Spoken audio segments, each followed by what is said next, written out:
सबको जय मसीह की। आज का विषय बड़ा अद्भुत सा है। लोगों के जीवनों के अंदर बहुत सी बातें चलती रहती हैं और वो बहुत विचार करते हैं कि हम कौन हैं, हम क्या करें, हमारी और किसी की कोई नज़र नहीं है, कोई हमें देखता नहीं है। और अपने ज़िंदगी में ना निराशा को बहुत ज़्यादा वो देखते हैं। उनका जीवन नीरस सा है, वो समझ नहीं पाते। आसमान को देखते हैं, आकाश को, आसपास लोगों के जीवनों को, सब कुछ होने के बावजूद भी, हर तरीके से संपन्न होने के बावजूद भी एक खालीपन सा उनकी ज़िंदगी के अंदर उन्हें नज़र आता है। और उस खालीपन को वो भरना चाहते हैं, और उस खालीपन को भरने के लिए वो कई तरीके की अपने समझ में, अपनी सोच में कुछ ऐसी बातें लेकर के आते हैं जिसमें कुछ लोग दोस्त बनाते हैं, फ्रेंड सर्कल बनाते हैं। कुछ लोग फ्रेंड सर्कल में, कुछ लोग पीने खाने में, नशे में थोड़ा सा अपने अंदर सुकून आ जाए, इस चीज़ को ढूंढते हैं। कुछ लोग बुरी संगतियों में चले जाते हैं। कुछ लोग अपने जीवन से कुछ ऐसी चीज़ें करते हैं जो मतलब बुरी है, बेकार है, मगर उनसे थोड़ी देर के लिए उन्हें सुकून मिल जाता है। मगर उसके बाद वो फिर जब वो अपने बिस्तर पर जाते हैं, जब अकेले होते हैं, जब छत पर देख रहे होते हैं, कड़ियाँ गिन रहे होते हैं, तो उन्हें ये लगता है कि क्या होगा, ये जो लाइफ, ये जो ज़िंदगी है, ऐसी क्यों है?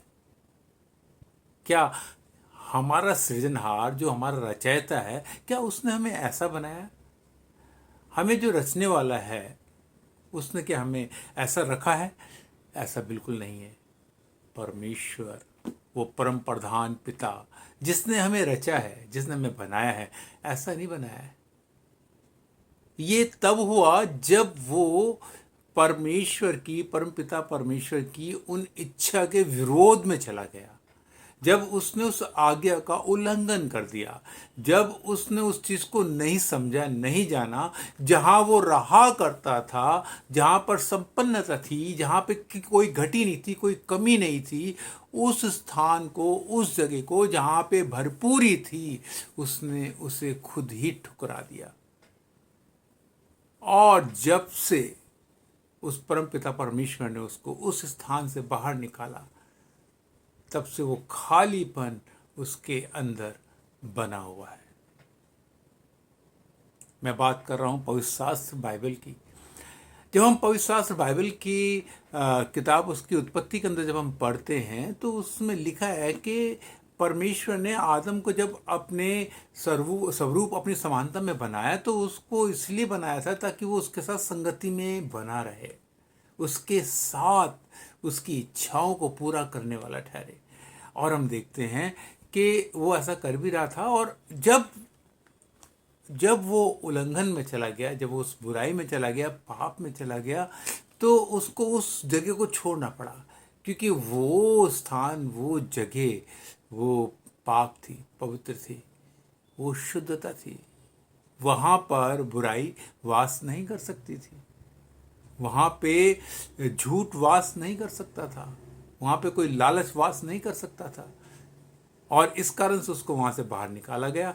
जब बाहर निकाला गया, तब से उसके अंदर एक खालीपन नजर आता है, और उस खालीपन को भरने के लिए वो भरकस कोशिश करता है। और आज तक इतने हजारों साल हो गए मनुष्य को, लगातार लगातार वो क्या कर रहा है?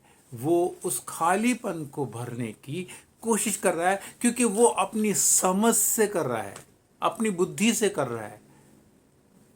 और पवित्र शास्त्र बताता है कि जब जब तू अपनी समझ का सहारा लेता है, तो तू गिरावट में जाता है, अंधकार तुझे घेर लेता है। परंतु परमेश्वर का वचन बताता है, लय व्यवस्था उसका 26 अध्याय और उसका 11 पद, 26 अध्याय लय व्यवस्था उसका 26 अध्याय उसका 11 पद में लिखा है बाइबल के, कि इसके अतिरिक्त कि मैं तुम्हारे मध्य अपना निवास स्थान बनाऊंगा और मेरा आत्मा तुमसे घृणा नहीं करेगा और मैं तुम्हारे मध्य चला फिरा करूंगा और तुम्हारा परमेश्वर होऊंगा और तुम मेरी प्रजा होगे। यहाँ पर वो बात कर रहा है कि मैं तुम्हारे बीच में अपना निवास स्थान बनाऊंगा, मैं तुम्हारे बीच में चला फिरा करूंगा, मेरा आत्मा तुमसे घृणा नहीं करेगा।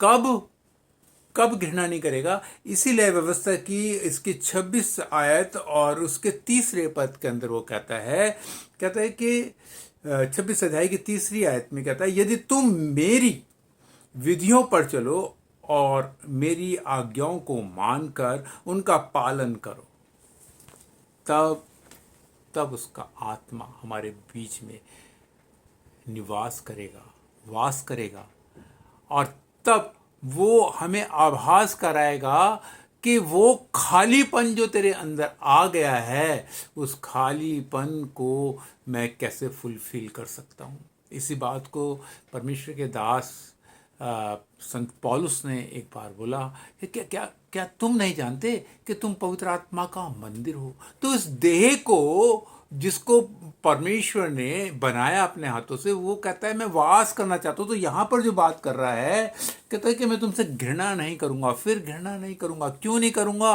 क्योंकि मैं तुम में वास करूँगा। और जब वो वास करेगा तो घृणा की बातें उसके पास से दूर है। वो व्यक्ति शुद्ध है, वो व्यक्ति पवित्र है। क्यों? क्योंकि उसने परमपिता परमेश्वर की विधियों का पालन किया है, उसकी आज्ञा का पालन किया है। आज मनुष्य अपने सृजनहार की आज्ञा का पालन नहीं कर रहा। वो जितने भी काम करता है, जितनी भी बातें वो सोचता है, जो भी विचारता है, उसके जीवन के अंदर उसको वो अंधकार की ओर लेके जाती है। हम देखते हैं रोमियो की किताब के अंदर, उसके पहले अध्याय के अंदर, या रोमियो की किताब उसका पहला अध्याय उसके 18-19 में कहता है, परमेश्वर से संबंधित ज्ञान मनुष्यों पर प्रकट है क्योंकि परमेश्वर ने उन पर प्रकट किया है। इसलिए परमेश्वर का प्रकोप मनुष्यों की समस्त अभक्ति और अधार्मिकता पर स्वर्ग से प्रकट होता है, क्योंकि वे सत्य को अधर्म से दबाए रखते हैं। सत्य को अधर्म से दबाए रखना, ये मनुष्य के लिए अंधकार की ओर अपने आप को धकेलने के बराबर है। क्योंकि जो सत्य है वो उसका आज्ञा पालन के अंदर आता है, जिसके लिए वो कहता है मेरी विधियों को, मेरी आज्ञा के पालन को अगर तुम करते हो तो मैं तुम्हारे बीच में वास करूंगा। मगर यहाँ पर वो कहता है कि वो संबंधित ज्ञान जो है वो उत्पत्ति से ही परमेश्वर ने उनके नथनों में डाल दिया था, श्वास में डाल दिया था, उनके अंदर वो बातें डाल दी थी जो परमेश्वर के स्वरूप और उसकी समानता में नजर आती है। मगर उन्होंने क्या किया? उन्होंने यहाँ पे 20 में लिखा है, क्योंकि जगत की सृष्टि से ही परमेश्वर के आदर्श गुण, अनंत सामर्थ्य और परमेश्वर तब उसकी रचना के द्वारा समझे जाकर स्पष्ट दिखाई देते हैं, साफ साफ दिखता है। इसलिए उनके पास कोई बहाना नहीं। क्यों? क्योंकि यद्यपि वे परमेश्वर को जानते थे, फिर भी उन्होंने उससे ना तो परमेश्वर के उपयुक्त सम्मान और ना ही धन्यवाद दिया, वरन वे अनर्थ कल्पनाओं में लगे रहे और उनका निर्बुद्धि मन अंधकारमय हो गया। वो बुद्धिमान होने का दावा करके मूर्ख बन गए। ये मनुष्य के बारे में बात कर रहा हूं मैं।